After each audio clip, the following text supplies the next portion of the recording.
At pagkatapos nga mga boss, isagawa ng aming use of management ang surveillance drug test kanina sa aming mga security. Ito po, as usual, dahil security po tayo, agad naman na tayo nga nag-escort kay Boss Marcos papunta sa bangko mga boss. Kaya ito, pasakay-sakay na naman tayo dito sa hagdan na tumatakbo mga boss. Ito ang kagandahan sa Manila mga boss kasi hindi na tayo maglalakad ano. At pagkatapos nga rito mga boss na maihatid si boss sa bangko at habang nagaantay, tayo po ay sumubok dito sa upuan na ito mga boss kasi base kay Boss Marcos, itry ko daw ang ganitong klaseng massage therapy na nakaupo lang sa bangko mga boss.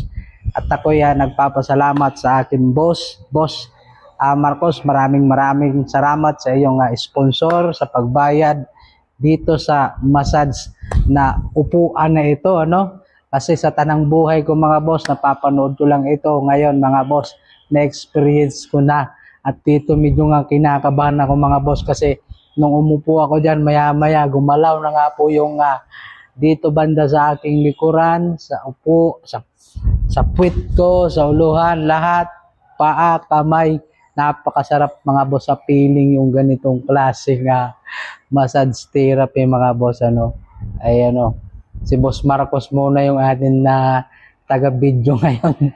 Sir, maraming salamat.